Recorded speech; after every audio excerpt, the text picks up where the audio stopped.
Seventh game of the year, Frankston.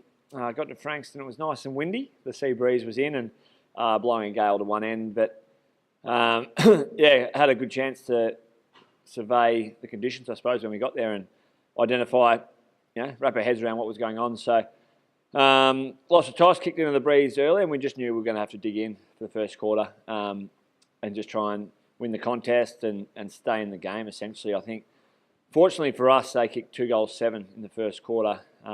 We kicked a couple of behinds, but it's such an interesting game because they probably kicked 7 goals too. Really puts us on the back foot. But I suppose in the second term, we got the wind and similarly couldn't capitalise on scoring opportunities. So I think it was about 3 goals 8 or 3 goals 7 or something. So yeah, went into the half up and just knew that third quarter we had to dig in and make a really good account of ourselves and stay in touch.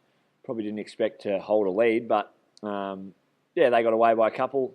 I think maybe they're up by just under a goal going into the last quarter, and we kicked a goal into the breeze, which I think was a bit of a dagger for Frankston because they competed hugely all day. A side probably under a bit of pressure with no wins to start the year, but they're a competitive side, a very proud side on their own patch of grass. Really put it up to us, and we weren't perfect at all.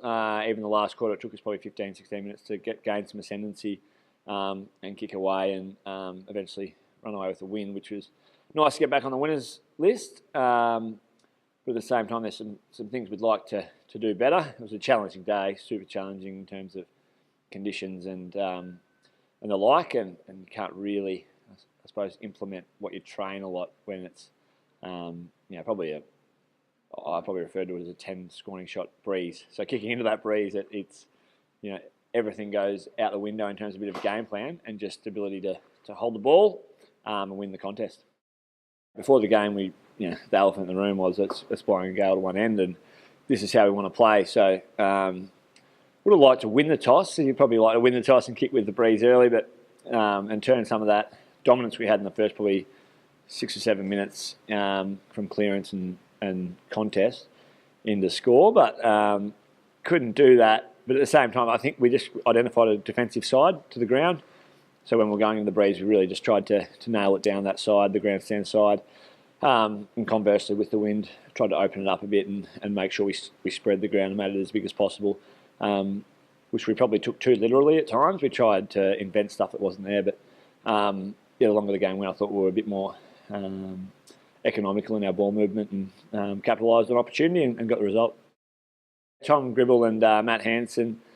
Tom's, he's a really good ball winner and finds the ball really well. And the conditions yesterday, the knock on him for a while has been his decision making with ball in hand. And we challenged him on that during the week. He had a really good game against Footscray, but probably wasn't as efficient with the ball as he would like and we would like as a team. So had a really good chat to Tom this week as the midfield coach and kind of give him some real clarity on what we expect. And he delivered in spades. Was really simple and effective with his ball use, which the conditions, that's what was required. So Tom, continues to maintain really consistency in his performance. And Matt Hansen, the other one who was far and away our best player, I thought, 14 clearances, and he was a player probably in the first quarter that really kept us in the game around the contest, won the hard ball, stood up in tackles, and as I said, just dominated the clearances and ended up with 30-something touches, and a lot of those were contested. And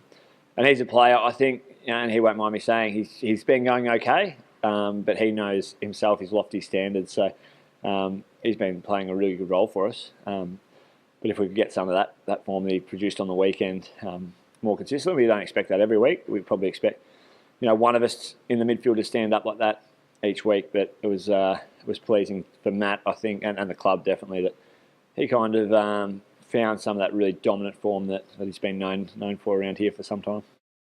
So we've got Casey on Saturday. So we've been away for a while now. It's played our first 3 here, and then what we've been on the road for now for 4. So it's kind of get to now at 4 and 3, we're probably pretty content, but by no way satisfied. And Casey and then the bye, so good opportunity for us. Looking at Casey's team, I know Jake Lever's played, Stephen May's probably close to a return for them. Jordan Lewis was back at Casey level on the weekend, so we're under no illusion type the class and experience that Casey will produce. Their win-loss, I think, underrepresents where they're at and what they're capable of being a grand finals last year. So we expect their best. Short week for us, so just a light recovery tonight. The boys won't even come into the club, which is good. Deload them a bit in that aspect, get them here Wednesday and Thursday and ramp them up for a big weekend.